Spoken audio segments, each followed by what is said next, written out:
This is an old boiler plant from an old coal mining company, and it's the only structure left today. But while I was looking on the old mine maps of this area, I found what used to exist of 2 air shafts just behind this building. And although they have been filled in and capped off, I want to see if we can locate them, see what they look like today. If you're curious as to what we find, all you need to do is come along with me. Now, during research, and thanks to the help of the UGM group, Underground Miners, on their website, this place has been documented and they have a lot of pictures from when it was in operation, so I will link it down below. But the one picture I did find was a boiler house or powerhouse with smokestacks coming out of it when the mine company was in operation. And it can't be confirmed if that structure is this same building right here. There are some similarities, but there's also some differences. Which leads me to believe one of 2 things. Either that's a different building that no longer exists, and they built this one at some point, or this one has been reconverted from how that used to look and used for a different purpose in its later years. So there is a 50-50 chance it is the same building, and if it is, it's still existing today. If it's not, then it's just another building that was built as a powerhouse or power plant, boiler plant, whatever you want to call it.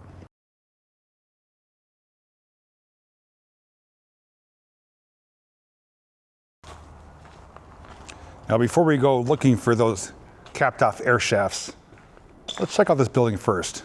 It's rather interesting. And I do have some information I'll be able to share with you just to give you a better idea as to what used to exist here. But after mine reclamation took place, this is the only structure left today. They did save it.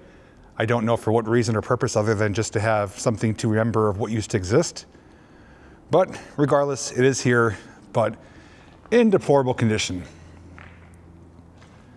This used to be a huge party spot back in the 90s, early 2000s. And even, I think it was a year or 2 ago, the fire department was called here because someone did set fire in here and part of the roof got burned. What's left of it anyways. And I actually did do a video of this place years ago. It was only drone footage, giving some brief history. It was actually before I was comfortable being on camera.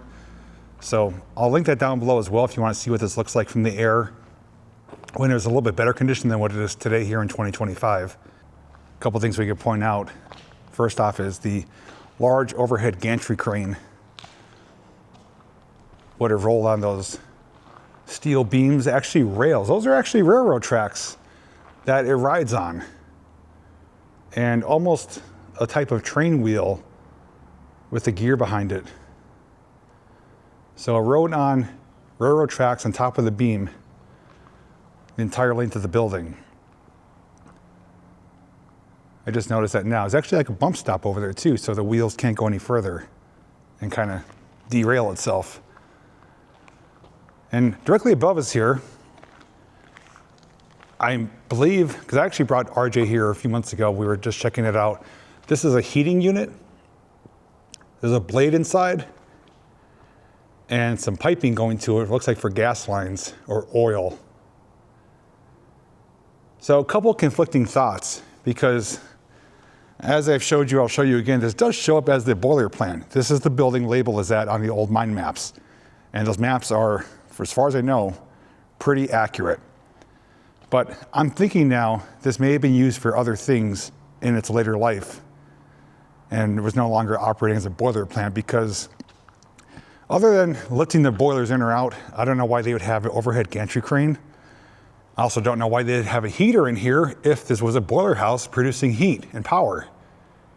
It would be really warm in here already. So I'm thinking, without any confirmation, this was a pre-existing boiler house, later turned into a type of maintenance shop. But if you have any information beyond that, would love to hear it. Looking at some bracketing here, and looks like, I think that's conduit.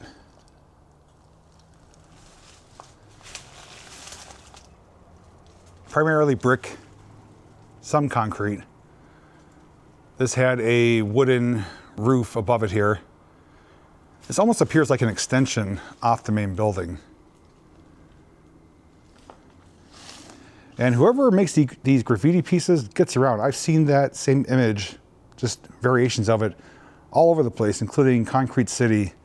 So that artist definitely gets around and tags up their markings on the locations. Look at the arch shape right there.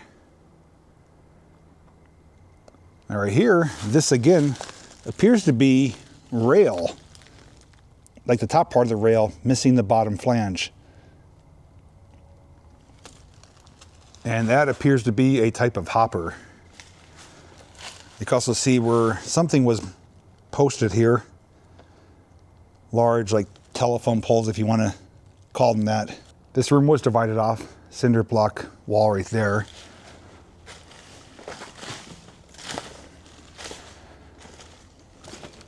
Yeah, I believe this is a hopper. It says Ludwig, Ludvig, right there. That might be the manufacturer of this. Now look at the light out here.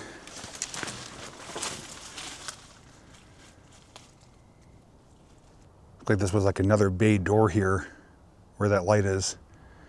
And somewhere behind us is where those air shafts are located.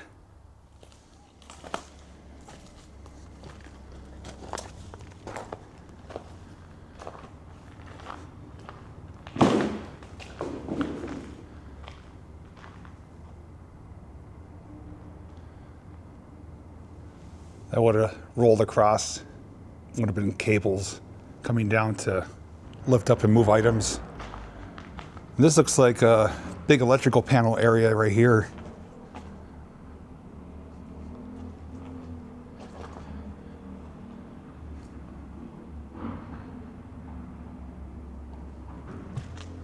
Little room in this corner.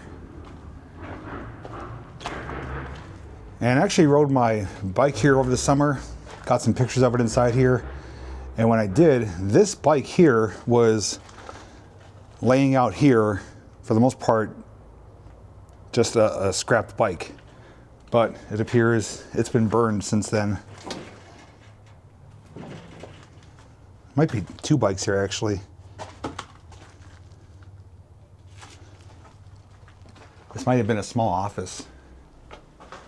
Oh yeah, there's a good look at the bump stop there for the gantry crane wheel.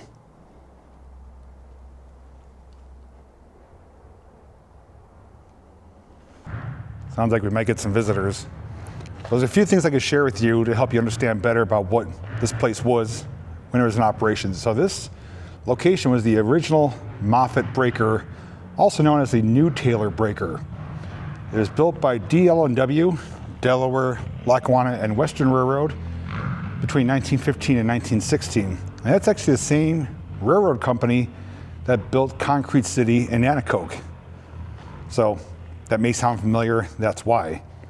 Now the original breaker here was made largely or primarily out of concrete, just like they made the concrete homes, but it didn't last that long as concrete couldn't support the heavy machinery. It was breaking, cracking, fracturing.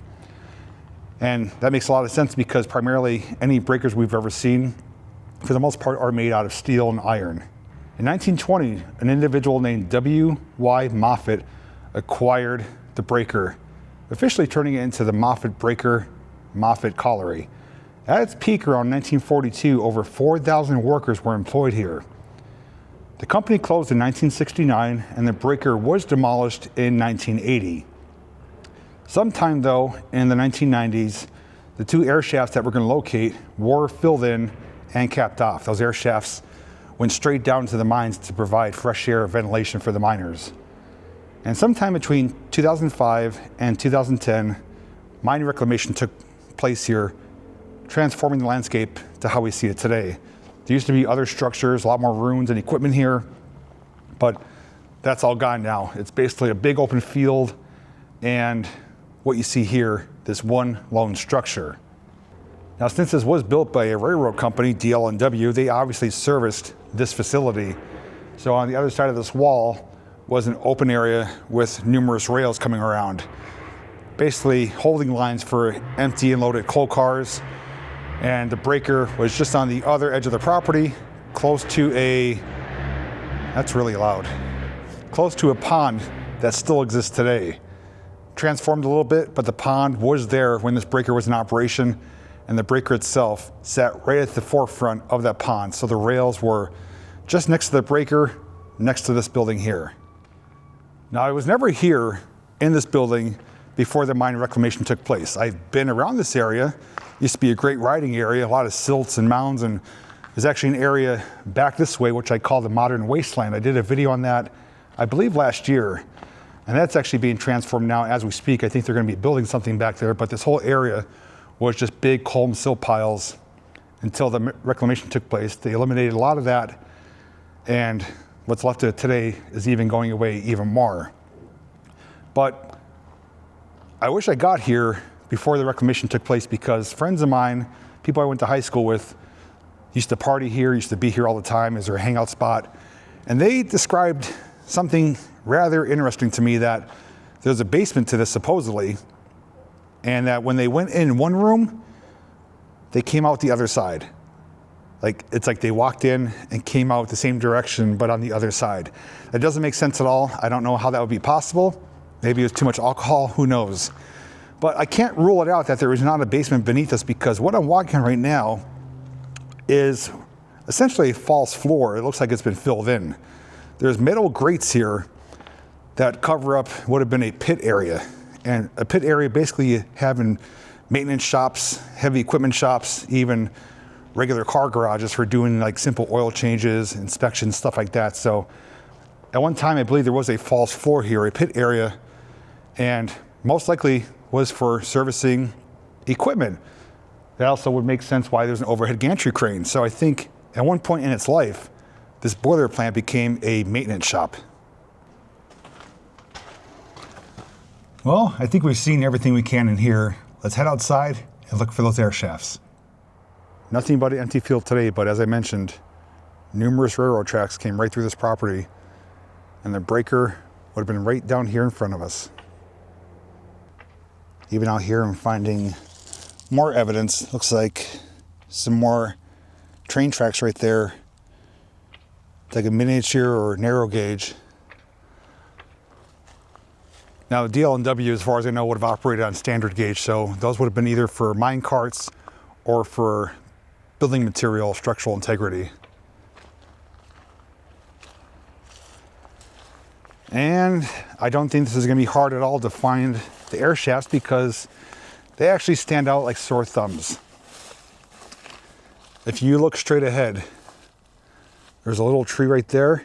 The backside of that is one mound. Other one is right there.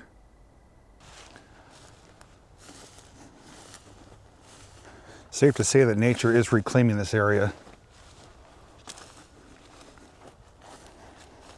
Now, as far as specifics on these shafts, that I don't have. Maybe someone out there does have it, as far as how deep they went. If they were used for anything more than ventilation. Sometimes they had head frames built above them to lower and raise coal cars out of them, like an elevator shaft. But there's no way to get inside of them today, obviously. Not only are they capped, but they're filled in. And the average, ordinary, everyday person coming upon these, I bet you wouldn't know what's beneath them.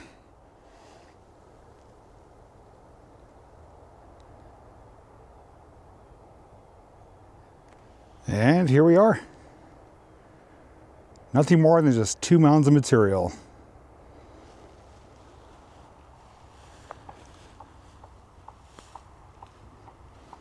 But as we've seen, I'll show the pictures again.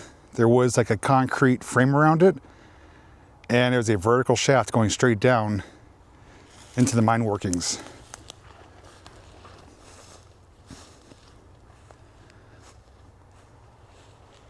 So it's this close or this far away from the boiler plant, and a bit further away from the actual breaker itself. But underground, it's a honeycomb of workings down there.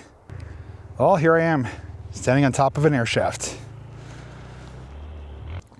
As I'm here, though, it gets me thinking about the old days of why this place once existed. And I become fascinated with coal mining and railroading for various reasons. But one of the reasons is because it's how this country survived. A lot of businesses relied on coal to power boilers and steam engines. Homes relied on coal to heat the homes. Many, many people worked in the mines, both adults and children. It's a completely different world today. But if it wasn't for mind maps, memories, ruins, and structures like this, a lot of it would be forgotten and looked past upon.